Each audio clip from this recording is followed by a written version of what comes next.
hey everyone, we've got a brand new sponsor. BagsUnlimited.com. BagsUnlimited.com has a huge catalog of vinyl supplies, from record sleeves to storage boxes to cardboard mailers, record bags, and more. Whether you're just starting your collection or you're already the biggest record shop in the state, you can buy your vinyl supplies direct at BagsUnlimited.com. And now, on with the show. Welcome to The Vinyl Guide, the podcast for record collectors and music nerds. Here's your host, the biggest record nerd of them all, Nate Goyer. Hey everyone, it's Nate. Welcome to episode 461 of The Vinyl Guide, the podcast for fans and collectors of vinyl records. And today, dear people, I am so excited. The record collecting legend returns. Henry Rollins, who started his career at Haagen-Dazs before being promoted to lead vocals in the Lightning Rod of Black Flag, then forming Rollins Band, spending time on stage and screen, and writing books. Henry's continued his pursuit as an author. I see his name frequently on liner notes of recent reissues of some of my favorite albums, and Henry's got a series of books which I think each of you will want to know about. The Stay Fanatic series, which is essentially Henry's music journal through the eyes of a fan and record collector. And it goes super deep. He writes it through the eyes of a major record collecting fan, so these Stay Fanatic books are made with us in mind. They show sleeves, labels, variations, rarities, super rarities, and all while explaining the stories behind the variations, misprints, errors, Easter eggs, and more. But Henry's not just got vinyl in these books, but posters, flyers, pictures, other paper collateral that tells the story of some of these obscure record pressings. And truly, I can't express how delighted I am with Henry's Stay Fanatic book series. It really is made with the record collectors and superfans in mind. And today, this is the first part of our two-part interview. Henry and I discuss the Stay Fanatic books, the research, Henry's record collection. We talk bootlegs, buying off Discogs and eBay, and lots more. Oh, and by the way, you can get Stay Fanatic Volume 4 right now at henryrollins.com. There are a few previous volumes of the Stay Fanatic series, which I'd also recommend, as his work does sell out. I think Volume 1 of Stay Fanatic is no longer available, and Volume 2 is pretty close to out of stock, so don't sleep on this series. Stay Fanatic books at henryrollins.com. And again, as I mentioned, this is the first of a two-part discussion. Part 2 will be up later this week, I think. Make sure you follow the Vinyl Guide podcast in your podcast app to get part 2 of this discussion the moment it becomes available. And just FYI, the Patreon legends, the supporters of the Vinyl Guide podcast, have already been listening to this full interview, commercial-free and in its entirety, since last week. So, dear people, there are clear benefits to becoming a Vinyl Guide Patreon legend at patreon.com/Vinyl Guide. Help support the show and you get early access to episodes, extended interviews. All episodes are commercial free and high resolution up on patreon.com/Vinyl Guide. We even do some vinyl giveaways and other special things. So, what are you waiting for? Join us now, patreon.com/Vinyl Guide, and enjoy all the extras. Okay, there he is. Let's get into part 1 of our conversation with record fanatic number 1, Mr. Henry Rollins. Thanks for having interest in this crazy book, man. Oh, Henry, this is a book that's very much built for people like myself and the listeners of the show. How would you describe the Stay Fanatic series? Well, can I give you the slightest bit of backstory? Please. Many years ago, around 2011 or 2012, I had just finished writing 3 books called Fanatic, Volumes 1, 2, and 3, which were annotations of my radio show on a little station called Indie 103 that went away. And I'd annotate every single song, which is like, total overachiever activity. And the listeners really liked it because here's information and here's the record the single came from and all of that. So I had the audacity to put these 3 volumes out on my microscopic publishing company. And so that was years, that ended in 2006 or so. And over the years, I wanted to get back into music writing, kind of like a fanzine on growth hormones. And around 2011 or 2012, I started writing in a fashion where you get deep into the weeds of a certain record, where you take a molecule and you blow it up to the size of a planet, where there's just too much information. And maybe by doing so, there's a story that can be told where some dots are connected that the casual listener would have never thought to do. And in there's a pretty good story. And so I started writing furiously away at this project. And about once every few months, I'd have the courage to look back at the writing and conclude, no, this isn't it. So I kept writing away and looking at it and going, no, I don't know what I'm after, but this certainly isn't it. So in 2013, I think it was, the Stooges, as in Iggy and, we're going to do a show in Seoul, South Korea. And so I'm a big fan. Iggy's my hero. So I contact the band's manager, Henry McGrogan, and I said, hey, man, I want to come down to Seoul, South Korea and see that show. Can you ask the big man if I can have clearance to be a guest and not a pest? And he said, yeah, let me ask him. It's not like I have his phone number. And so the big man got back and said, yeah, Henry's welcome. Just, keep him 30 yards away from me. And so I flew down there and I did a travel log of the experience. I got there a couple of days before because I love being in Seoul. And so I went to the coffee houses. I sat and I wrote about, my Stooges obsession. And the band comes to town and I see Steve McKay in the lobby, the horn player from Funhouse, who's in the lineup. And I said, it's in the lobby, hey, Steve. And then later on, hours later, he's the nicest guy. I depart to a coffee place to write it up. And I said to myself, I wrote it out like, hey, Steve. That's what Iggy said to Steve on the Funhouse album. Come on, Steve. He calls out to Steve. And when Iggy calls out to Steve, that's the guy who's in the lobby. What a fan I am. And just to be as old as I am and still be like a 15-year-old with a personality poster thumbtacked to the wall, I think is kind of cool. And so I wrote up this whole thing, complete with photos I took, because I'm backstage with the band after the show. They're all exhausted. It was a sweat fest up there. And this band were great. And so I read back the writing and I went, this is what I want to do.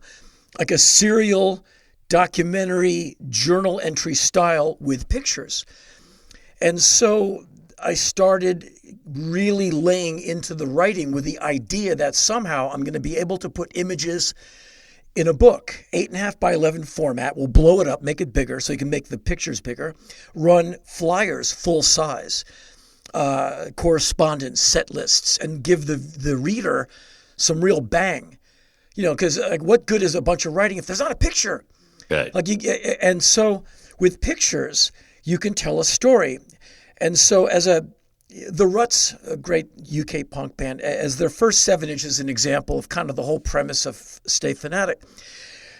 It's In a Rut is the A-side, one of the greatest songs ever. And the B-side is called H.I. It's about heroin addiction and how bad of an idea it is. There's 3 different pressings of the record, at least. The first one, the publishing, is basically the guy who ran the studio the band is recording in. They didn't know. They're young and kind of rough guys. And so they just did a publishing deal with this guy. And by the second record, there's a new publisher. And by the third record, there's a different distributor, and the Ruts have their own publishing. And so there's a story between the 3, like what happened to make them switch publishers. You find out when you do some digging, and luckily I can ask actual members of the band, that they got into a bit of a disagreement with the original guy, and then they kind of upgraded as the record kept selling.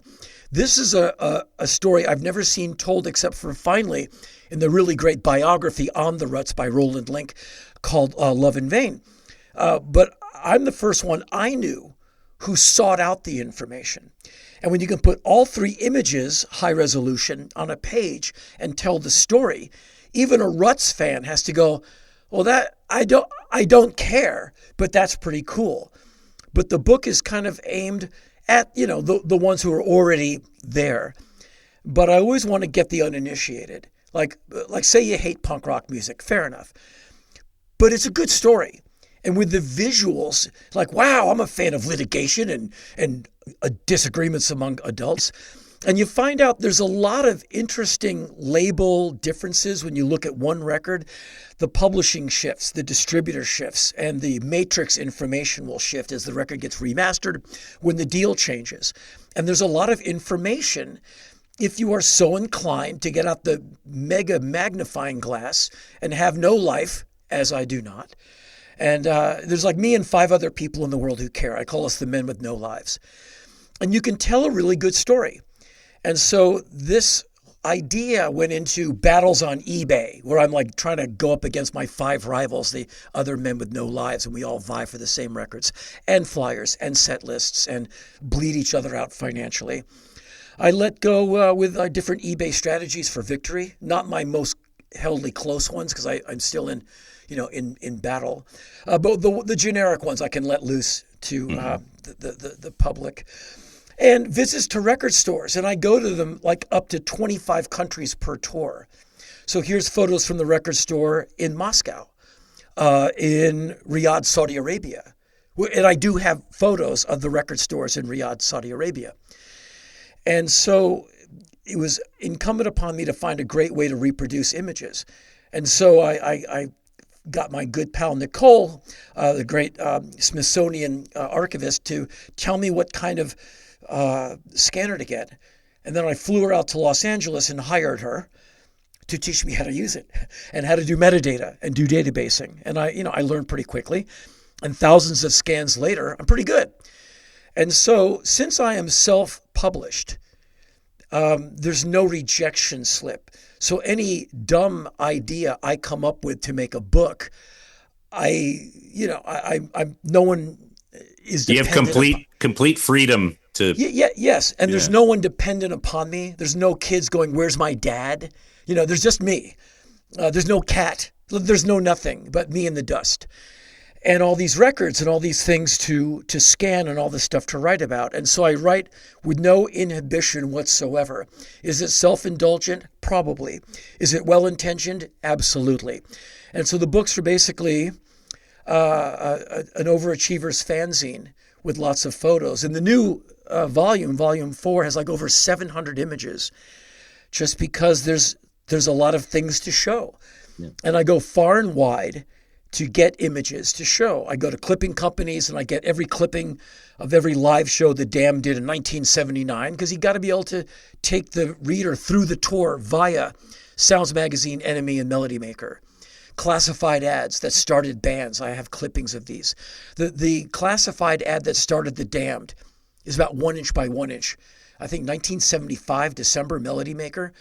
A guy named Brian James was looking for a drummer. So he said, want a wild drummer, MC5, Stooges, and Rat Scabies.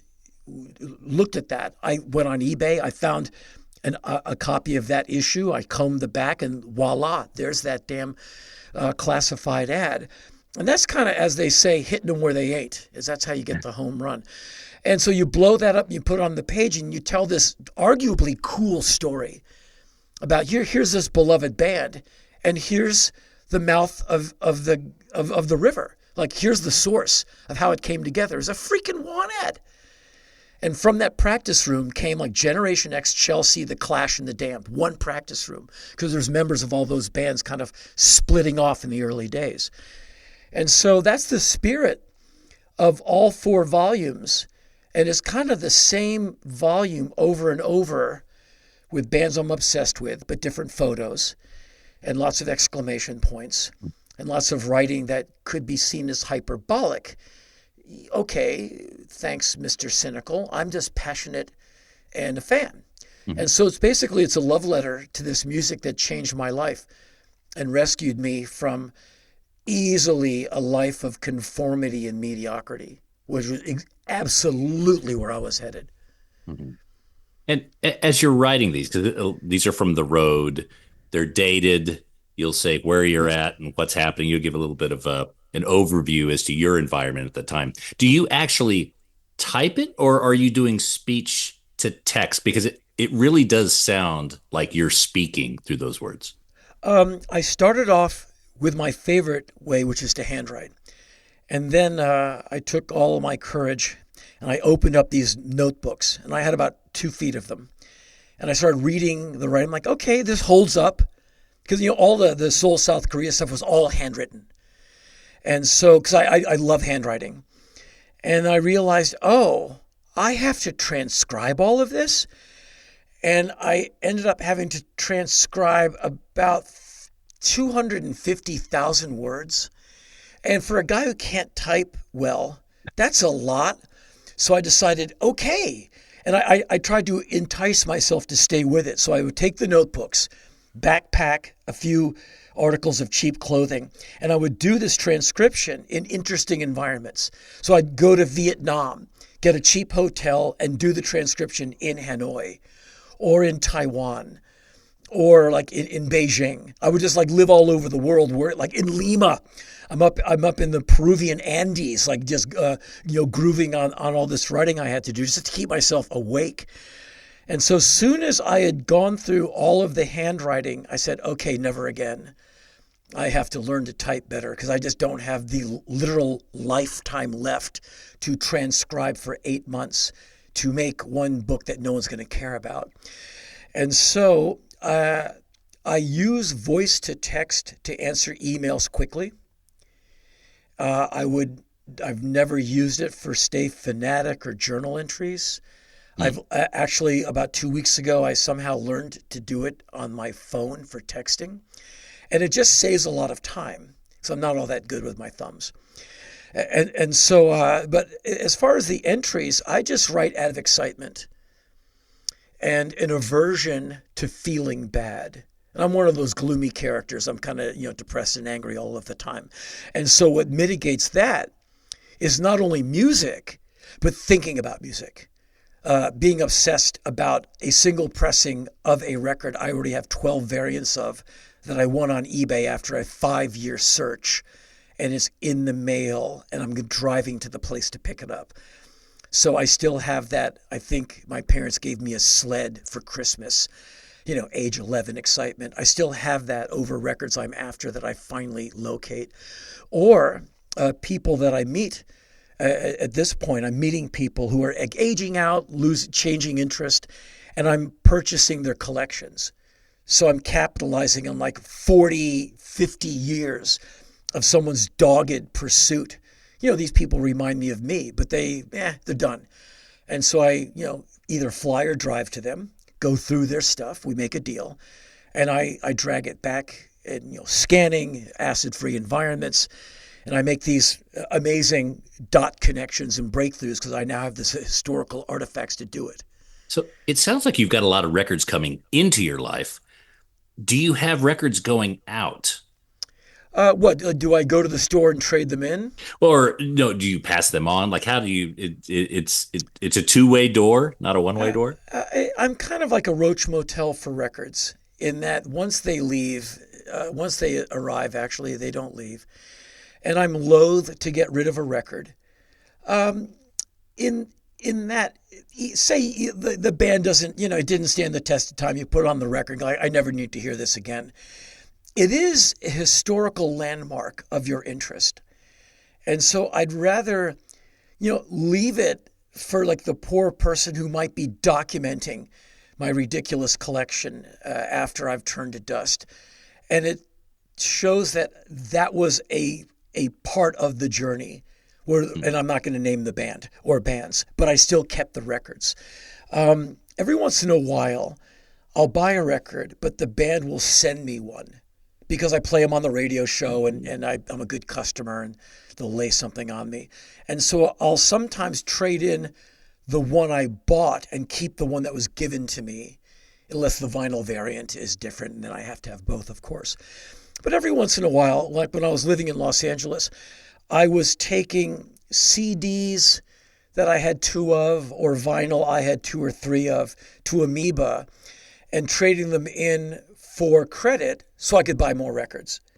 But very rarely does a record leave. One of the issues that I have, and I know a lot of other record collectors have, is space and just how to, how to best fill it. And you're talking about not only buying several records a week. It sounds like a dozen or more over eBay Discogs, but now you're talking whole collections. Yeah, and the collections is also, as of late, have been a lot of paper. Contracts, correspondence, set lists, flyers, where the vinyl is like acetates, test pressings, where it's a single acetate plate, but it's like the freaking down payment on a car. Yeah. So it's one disc, but it's a Dead Sea Scroll as a 7, 10, or 12-inch bit of lacquer.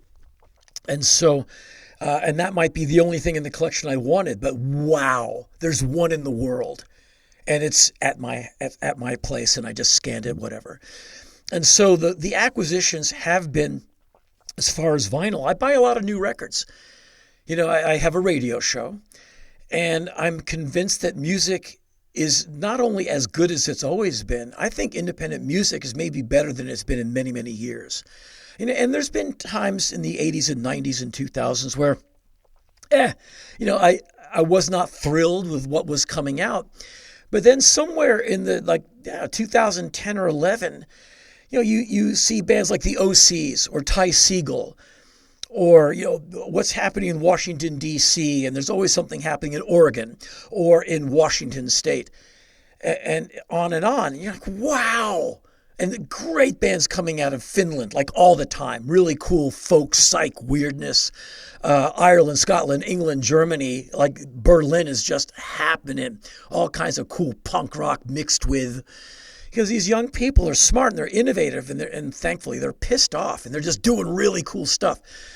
And I'm 63 on my passport. But in my mind, I don't know. I put on a record if I like it. If the perpetrators are 19, I don't feel like some weird old dude digging some young person's scene. I am a weird old dude digging some young person's scene. But I think all's fair in music. Like, you put the record on and you're ageless. And if you bought the record and you like it, I think you're in. As Bobby Bird used to say, I know you got soul because if you didn't, you wouldn't be in here. Like, why at the club? Because I like the drummer. I like what he's doing back there. Well, come on in, man. And that's kind of, I think, all you need to get into the party. You just have to be nodding your head going, man, I'm with it. And so I buy new records like all the time. I was up late last night checking out a really cool label out of China called Old Heaven Books. And they put out really cool avant psych folk music. And so I just racked up a whole bunch of damage I just did on a Bandcamp. And I haven't pulled the trigger on it. I'm just feeling so broke these days. But the music is so compelling. And up till I got some mail out from Old Heaven Books, I'm on their list. I'd never heard of this one guitar player. And I was listening to him last night going, wow. Multi-instrumentalist, kind of like Keiji Haino, just plays a bunch of different stuff.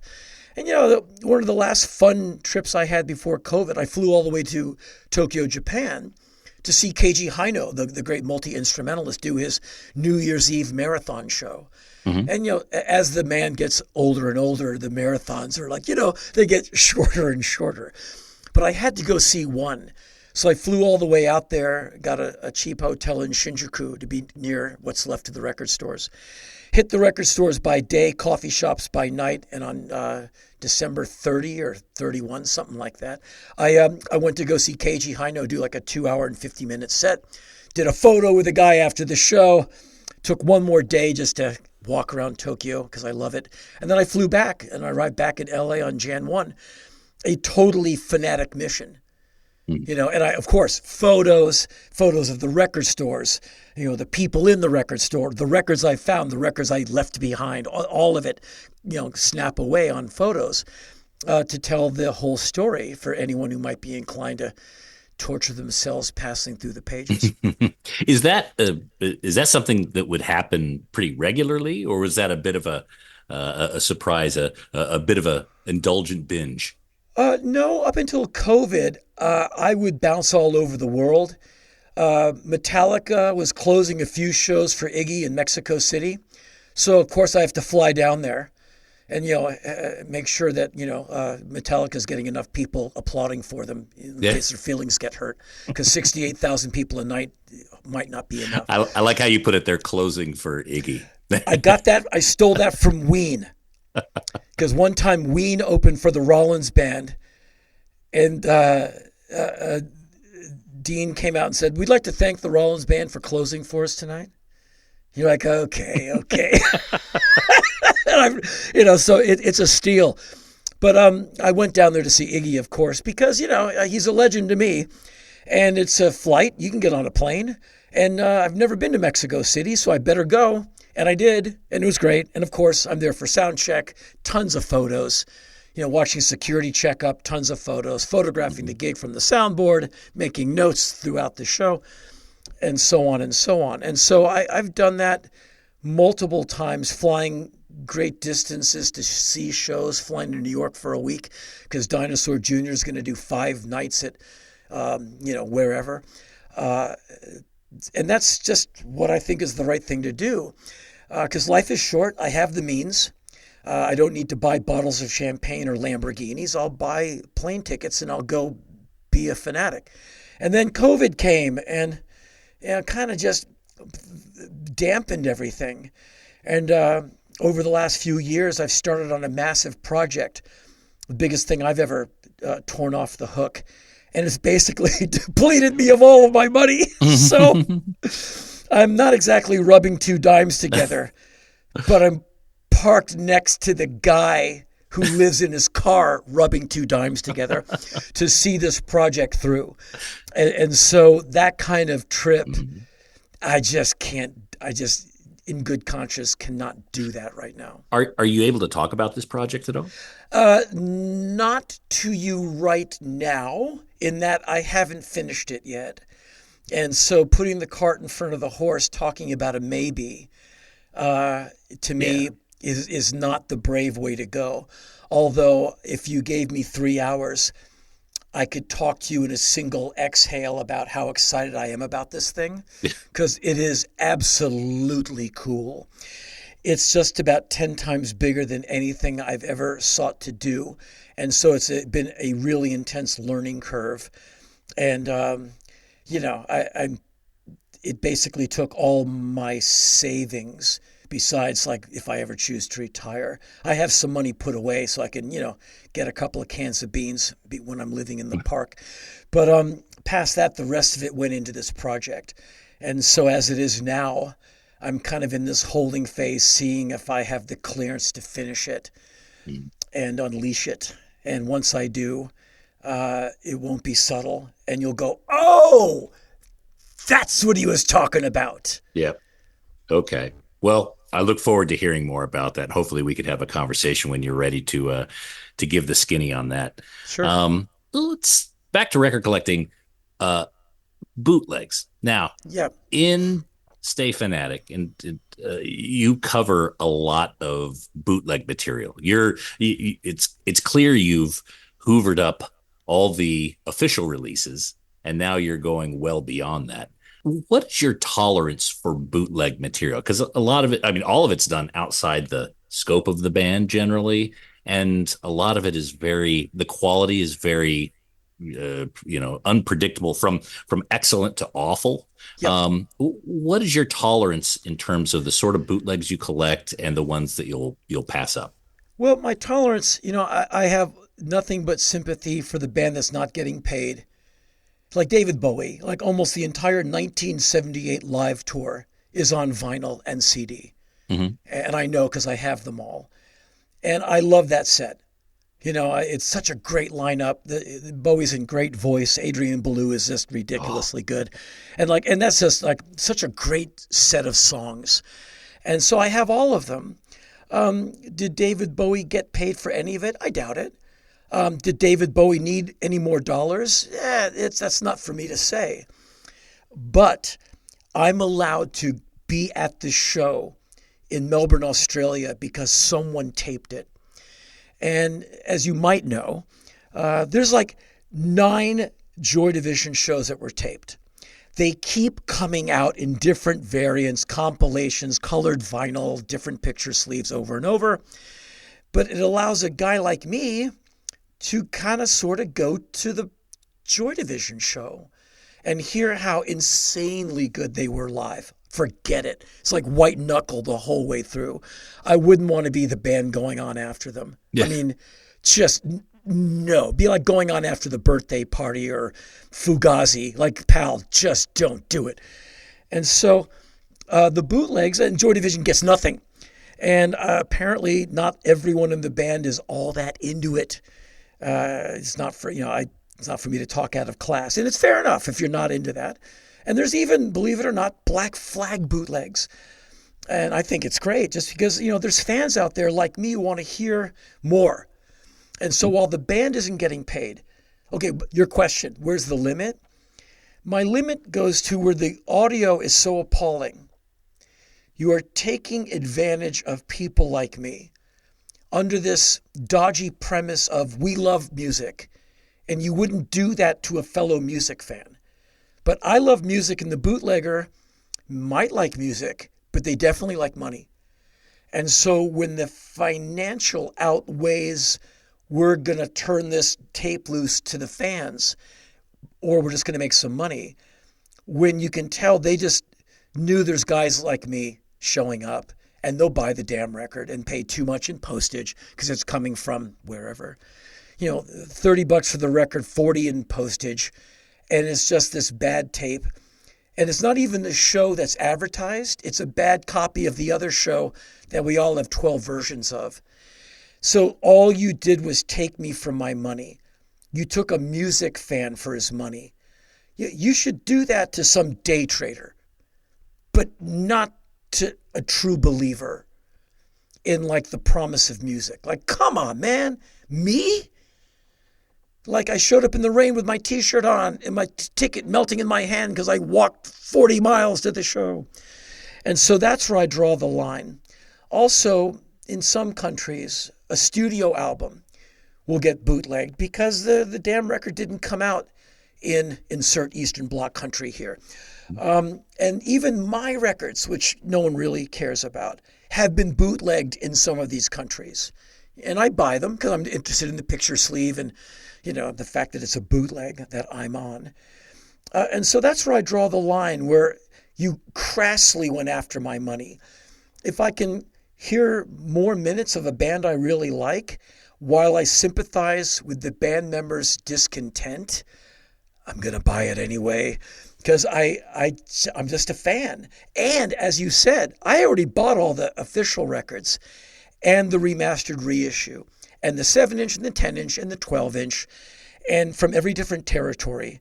Like, I gave you a lot of money, but I understand the band members' discontent might not be financial. It's like, that's not your music to put out on vinyl, man. I get that. But I also get how much I love putting on a Birthday Party LP bootleg and hearing how insanely good the Birthday Party was. Another band you'd be stupid to go on after. So you bring up a good point, because a lot of these, it may not just be motivated by money, but maybe the artist doesn't feel that their playing was up to scratch that night. Or, now as an artist yourself, what's your reaction if someone's bootlegging you on perhaps not a night that you want to remember that much? Hey there, all you record nerds. I want to tell you about BagsUnlimited.com. BagsUnlimited.com has a huge selection of vinyl record supplies. Whether you collect LPs, 7-inch singles, 78 shellacs, or anything in between, BagsUnlimited.com will sort you out. From polyline sleeves to cardboard record mailers to 7-inch storage boxes and archive quality record sleeves, protect your records of any size and shape at BagsUnlimited.com. Whether you have a small personal record collection or you're running a massive record shop, you can grab a small supply or even buy in bulk at BagsUnlimited.com. And they've got some really incredible, unique stuff. BagsUnlimited.com even has special size sleeves made especially to protect your box sets, storage boxes and sleeves for cassette tapes, protective supplies for reel-to-reel, and yes, even 8-tracks. Just go to BagsUnlimited.com, click on Audio Supplies, and prepare to be impressed by all the options they have. That's BagsUnlimited.com. Hey there, audiophiles. If you're seeking stylish furniture to showcase your stereo and record collection, well, look no further than SidetrackedWorkshop.com. Sidetracked Workshop designs extraordinarily elegant record cabinets and consoles that add sophistication and panache to your music hobby. Handcrafted in the good old USA in the vinyl-loving city of Portland, Oregon, Sidetracked Workshop's designs are a music lover's dream. Made with real walnut veneered wood and brass accents, these gorgeous designs add class and taste to the record room and ship fully assembled and ready to enjoy. Just check out the designs for yourself at SidetrackedWorkshop.com. Look, you spend thousands of dollars on records. Don't keep them in a crate, and don't risk your records on those feeble wooden pegs from IKEA. Your music deserves the dignity of Sidetracked Workshop. That's SidetrackedWorkshop.com. Elegant solutions for the vinyl lifestyle.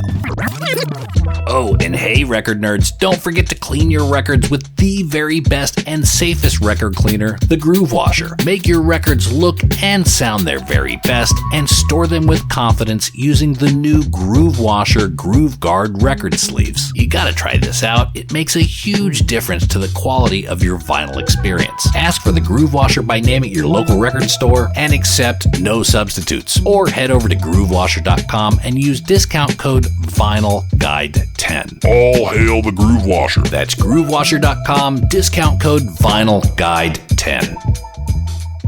Now, as an artist yourself, what's your reaction if someone's bootlegging you on perhaps not a night that you want to remember that much? I chalk it up to that's just how it is. Mm-hmm. Like many years ago, I used to do a tape, professionally tape. Well, road manager with microphones sets it up. We very well tape all of my shows. And I remember one or two nights out of the 210 that was actually kind of good. I listen back. I make a few quick edits in Pro Tools to get the uhs and uh-huhs and the people passing out in the aisles out of it. And I put it out on CD. And it sells like 4 copies to the people who put it on YouTube the next day. And then it's listened to a bunch of times and sales stop. Did it make me mad? No, that's just how it is. So what does the smart money do?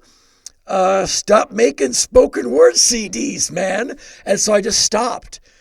I just stopped abruptly. I after whatever it was, 2010 or something, I never made another one. Right. Because, and even the DVDs, like it's up on YouTube and people I work with will go to YouTube and have them take it down. And then it's like whack-a-mole. And the management will say, "Do you want us to keep going after?" I'm like, "Why?" It's like going after the ivy that crawls up the wall of your house. Just it's gonna keep going. It's the way of the world. So just stop making DVDs. But what bugs me about all of that is when you have the person with the shaky cell phone cam making a DVD-R and selling that on eBay for $60, and actually 1 or 2 people will buy it. Like, it looks bad, it sounds bad, and you just took some poor guy for $60. You should just put it on YouTube for free and let everyone suffer without paying. And you annoyed the people behind you by holding the thing up for an hour. Exactly. and you're charging that much for a thing that doesn't look good. You're doing a fan a disservice. Obviously, you're in it for the money. You might have just gone to make the DVD. People come to my shows and wait outside before the show and after with photos they got off the internet. They've printed up 5 or guitar pick guards. I don't play guitar. Hey, sign these because my friends couldn't make it to the show. Those go on eBay or other trading sites almost immediately. And I have good site memory. I remember signing that record what night, and I'm like, and there it is. 3 nights later, it's for sale. And I did that because you told me you were a fan.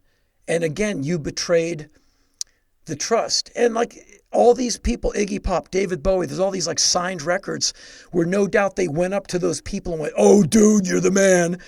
And these people kindly signed the thing, and the guy was only money-minded. And so after the last tour, when I was in England and I did all signed all these things for all these people, all these men with no lives, outside Soundcheck. And I saw them on eBay the next day with photos of me signing with their own faces blanked out to like proof of the provenance. You still got the same shirt on from when you were signing the record.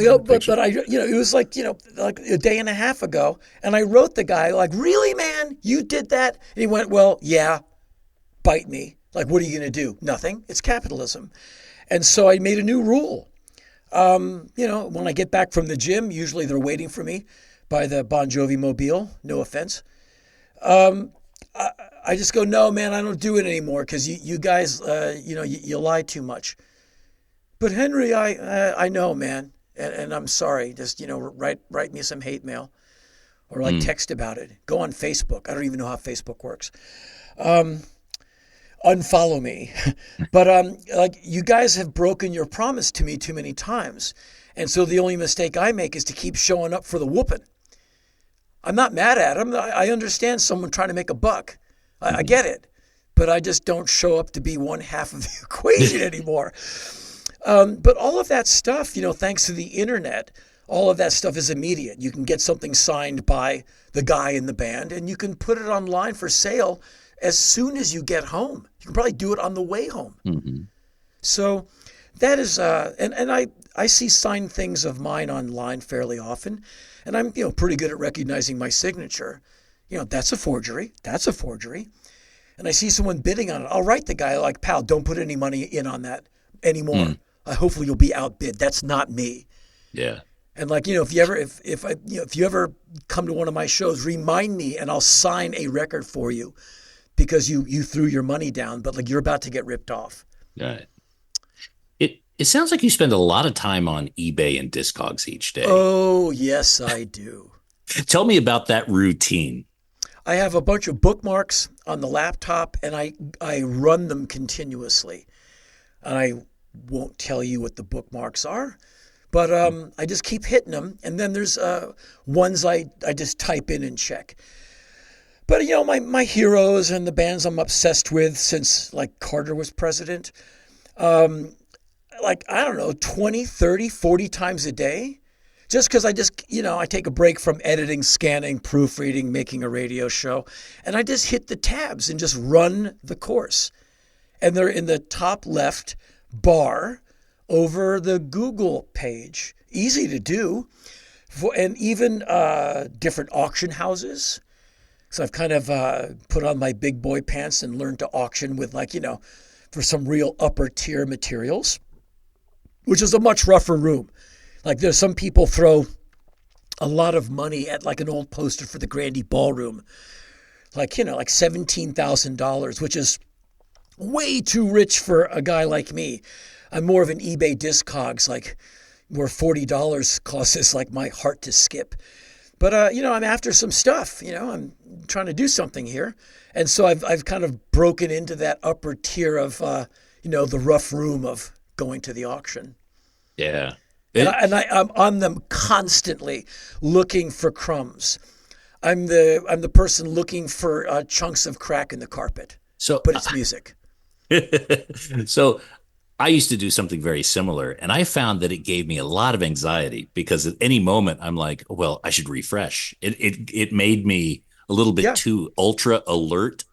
Yeah. And I was getting alerts on my phone, and I finally had to, for the sake of my own sanity, kind of pause that activity. How do you manage with that? Oh, I just get stressed out. Okay. You deal with it. I stay with it, man. Oh yeah. And I'm on all these like Bandcamp pages. There's so many bands and labels I like. So I'm not all that adept at the phone, my phone. I'm more of a laptop kind of guy, and so I get all those alerts. This label and this band just released this T-shirt, and I don't really care about the cloth. I'm more of the vinyl type, but I get those dings as far as email alerts all the time. And on Friday, it seems like all the labels in Bandcamp all conspire, and you get like 5 inches of like, hey, we're doing this. It's like Big Happy Friday. And I go through all of them because I've weaned out the ones I don't want to hear from. And it's all interesting incoming. But Discogs, where it is a buy it now format. And there's records I don't want to think about what I've lost because the other two people in the world who wanted that record refreshed, saw it, and bought it. Yeah. And I refreshed a minute later, and I never knew it was ever on Discogs. And there's one record in particular, I keep seeing it, like one day I'm going to click on that bookmark and it's going to be there. There's one of the downsides with Discogs, and I brought this up to people at Discogs, is a lot of the sellers, now that Discogs is so big, the quality of sellers is a bit erratic in that someone will put up, well, it's this pressing of this record. So you buy it to lock out the two other losers who might want it. And this record comes all the way from France or Belgium or Italy or Australia. And it's not what they advertised. Mm-hmm. And you have to write back and go, man, like, I need my money back. I need the postage that's going to cost. Well, no. Well, yeah, man, because you weren't honest. Well, I didn't know. Well, you need to know. What are you, a collector scum? I believed you. You can call me any name you want, but truth in advertising. And so sadly, when something really rare comes up, like, months ago, there was a South African pressing of the first Stooges record. I've been after this for a while. So I had to write the guy with a clock. Just, like some other person, like the Stooges is a band some people have some interest in. Trust me. I know all too painfully. And I have to write the guy hoping he's awake and attentive. Like, is this the South African pressing with this, and this? Waiting, refresh to get the green light to make the purchase. And luckily, the guy went, yeah, I'm a fan too. Yes, this is the thing. Sold to me. But it could have been someone who just went, well, I'm just going to trust it and I'll just have to deal with a fallout later if it's the wrong one. And he would have beat me. And so I have at least lost one or two records to that. But I've saved myself the hassle and have the guy write back, oh, dude, I'm so sorry. Hold on. And he reposts the correct. And I help him through. I go, no, it kind of looks the same, but the one you're talking about is actually this one. And he'll go, oh, man, I'm so sorry. I'm new to Discogs. It's cool, man. But, like, trust me, there's people like me who are depending on you being accurate. And now and then Discogs will write me like, hey, why don't you write a thing for us? Like, free. And I'm like, no. How about you hold the sellers to a higher degree of scrutiny before you let them sell on your platform? Well, why don't you write a thing about that?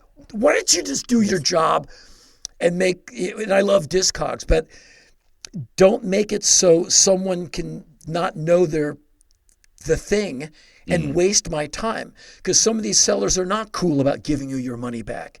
And it's like another 7 weeks to get the money and the vinyl back to the guy because and so I'm a 63-year-old man, and this is a first world problem. And so I am loath to complain too much, but it's hilarious to hear someone like me opine about this kind of thing because I know it is a non-issue in the real world.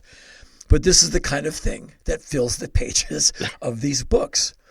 Because to me, ultimately, it's hilarious because it's about nothing. It's like a perfect Larry David moment. What is this thing about? Nothing. That's why it's so funny. In the grand scheme of things, yeah, I think it's rather indulgent to, this hobby of ours. So if we have a hobby like this, our life is to a level of which we really don't have any significant complaints. Yeah, and as a conscientious person, I spend plenty of time concerned about who the next president of the United States will be, what's going on in Gaza, what's going on with the tectonic plates shifting in Pasadena, California today. And so I think I have done my due diligence paying attention to the world and real world issues. But every now and then, life being short, I like to concentrate on the minute and inessential and obsess over it because I'm addicted to records and music and collecting all this stuff. I am not addicted to gambling, cocaine, conning people. I just like music and flyers and set lists and records. I don't think that's self-harming. I don't think it twists an arm or picks a pocket. And so no harm, no foul all day. And if I want to go like completely overboard on all this stuff, again, no one's harmed. You know, it's not a gambling addiction or an addiction to $9,000 bottles of wine. It's just too much attention paid to something that no one else cares about. At my age, I really don't care who is not interested in this stuff. I am. Sadly, when you put a book together and you press copies of it, you need to sell enough to break even. And that's all I want to do with these Stay Fanatic books. Break even, which happens very quickly, mercifully, and then maybe make a little so we can, I have a staff, I pay salaries, got to keep the lights on, but all I want to do is be able to make the next one. And so it's all about sustainability and maybe having some consensus, because like the 8 people who do actually write me about these books are like, man, I've been waiting on this one. Oh, it's my favorite one so far. That's great. And it's not like I need to hear that in order to make the next one. I'm going to make it anyway. Yeah. It sure is cool to hear that someone else is picking up on your signal and feeling that euphoria and that happiness that where music puts us. And, in my mind, it is humankind's greatest thing is music. It's the best thing that humans ever came up with. It's better than war. It's better than AI as far as like making fake ads to make someone seem bad. It's John Coltrane, where you listen to those records, you're like, how can any human be that beautiful? And I never met the guy. I never saw the man play. But you put the record on and you're like, I am so lucky. I have ears, I have a record player, and I have this record. And I've never gotten over that sheer wonder of like putting on Perverted by Language by The Fall for like the 80,000th time and listening to like, how can a band be this good? Like, how do they do that? And I actually asked one of the members of the band, he said, yeah, we recorded that like for 750 pounds in a day and a half. I'm like, shut up. That's not fair. Because I spent way more and spent way more time to make a record that, I heard it back and went, oh, okay, let's put it out. And so music still does that to me. And the Stay Fanatic series is a celebration of that fun of all of that, just taken to a crazy extreme because I'm an extreme person. But I think a lot of people like music enough. And I was raised by a woman with impeccable taste in music. My mom turned me on to like Stravinsky, Bartok, Barbra Streisand, Bob Dylan, Glenn Campbell, Jimi Hendrix, The Doors, Wagner, and on and on and on. Monk, Mingus, like Miles. She used to go see all these people play. I'm old. Like she would drag me out to watch Pete Seeger sing protest songs, and everyone's like rocking back and forth singing, Kumbaya, or Michael, row your boat ashore. And, we rarely watch TV. She had a TV, really tiny screen to watch, Walter Cronkite, but she played one record after another. And on the weekends, it was just like nonstop, wall to wall, Carole King into this one, into this one, into this one. And I became kind of like her, like go to the record store, get a record, read a book. We had walls of books and walls of records in these micro apartments we lived in the Washington, D.C. area. And my small and uninteresting house is walls of books and records, and I have no TV. I watch things online, but I don't have a TV. I should get a flat screen because I have all those cool DVDs with all the extra stuff of all the Kurosawa films I'd like to watch once. So I definitely need a flat screen someday. But I have no real use for a TV because there's a book to read or a book to write, and music to listen to and music to write about. And so a TV, it's just kind of a waste of my time. And that's just kind of sort of how I was raised. Mm-hmm. But with you being on the road so much, that's a lot of time away from your record collection as well. Do you bring a portable record player with you at all? My road manager does. And I think it's a third man thing made by Crossley, and they sound really good. And so he goes to record stores every day. Like, he's the smart one. We were in 26 countries over the last 2 years, the year before and the year before that. And wherever we land, he's got some app on his phone. He's just a smart guy. I go to the gym. He goes to the record stores. When I come back, he tells me if there's anything I need to know. Or he'll text me while I'm on the treadmill or something like, hey, I just found this. Really good pressing, really good price. Do you want it? And I just text back, oh, yes. And that's how I get a pristine copy of a Noy record or something that I didn't have before. And so Ward is always looking. And so we do get analog playback because of Ward and his mini turntable. He drags from continent to continent. I reconcile myself to digital playback for up to 8 or 9 months of a year. So I've tried to make that as groovy as possible with a D to A converter made by Shure through a cool speaker system. And it sounds pretty good, but it's good enough when you're in a dressing room in Warsaw and it's like, 41 degrees, but at least you can still listen to some music. It's not analog, but the room isn't silent either, so it's good. And it just makes me take as much vinyl time as I can in the brief moments I'm home. And I'm trying to recover from 2 years of touring where there's literally, I'm not exaggerating, there's over 15 feet on an LP shelf of unplayed records. I've measured it. And it's easy to get them because I'm mail ordering them, winning them, and buying them on the road. Like in some parts of Scandinavia, all those Hendrix bootlegs, they're still around in these stores. And I had them on CD from the 80s, but I never had them on vinyl. And when you see them, like, oh, that's coming with me. And I come back from Australia and Europe with an extra suitcase, literally, to fit all the damn records. Or sometimes I'd go from Australia to South Africa. My road manager would fly back to California, and he'd have to take my records back with him. Good soul that he is. And so I spend quite a bit of time away from the records. And so at this point, I play catch up. I'm just trying to put a dent in the unheard section before I can't find my shoes. Can you briefly describe your home stereo system? Yeah, it's a, let's see, Alexandria XLF speakers by Wilson.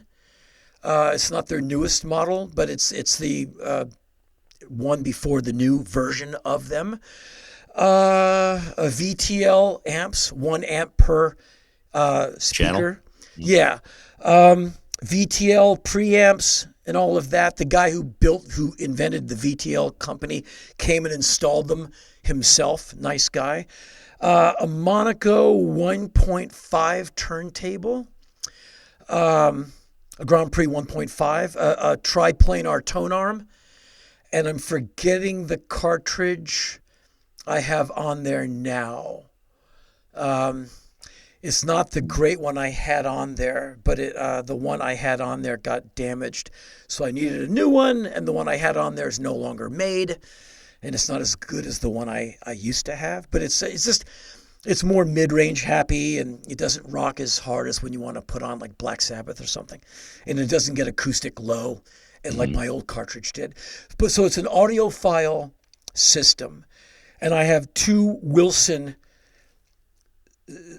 4 Wilson speakers. The Alexandria XLFs are the big ones, and then I have some smaller ones, and those are powered by Macintosh, pre and amps.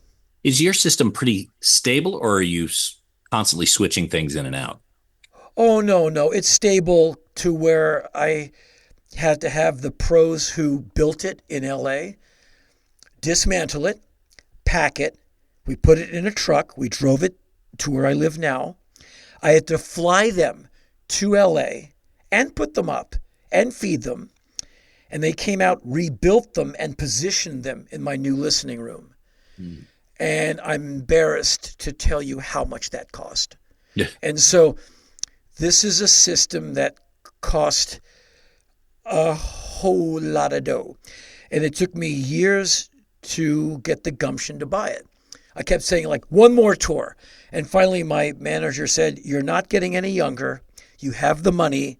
Just buy the damn thing. I said, I want to hear it from the accountant that I have the money, because I don't keep track. And she goes, okay. So we got on the phone. And he said, you're going to pay for us. We can't write that off. He doesn't appreciate it. I'm like, no, it's because of music. He's like, I drive a VW Rabbit. And you're like, what are you doing? He's a sensible man. And I said, well, you'll come over sometime and listen to how cool Kraftwerk sounds on this thing. You'll levitate. And so I got that system. And to bring it across the country to my new home was insanely expensive. I mean, you could have bought a really nice stereo system a couple of times over with what it costs us to break it down, pack it, drive it, set it back up, position it, and power it up. So no, I'm afraid to touch this thing. And now and then a fuse blows. I'm like, oh no, the toy. And I call the guy. I'm like, okay, I put a new fuse in, right? So I go to the back. He's like, we're FaceTime. He's like, okay, take your screwdriver. Because I'm afraid of hurting the toy, because I don't know how any of it works. And so absolutely not a damn thing changes on it unless a pro comes over. Install a tape deck. You install it. I'm not going near it. Because it's not like my old systems, here's an RCA plug, go nuts. This is all fancy schmancy and delicate. And I'm very careful when I put the needle on the record, very careful when I take it off. And, very careful how I store the record and on and on. So, yeah, it's a system I have great respect for. But I use it between 5 and 7 nights a week. And I've had the system since 2012. And I dare say, due to the fact that I can burn through a full set of tubes in both amps in about 11 years, I am using it, hundreds of hours a year. Mm-hmm. So you collect records. Yeah. Paper, flyers, I'm a paper fanatic, yeah. Right. Acetates, test pressings. What's the oddest thing in your collection? Perhaps a personal item. Do you collect personal items from someone like Ian Curtis, something that belonged to him? Does that interest you?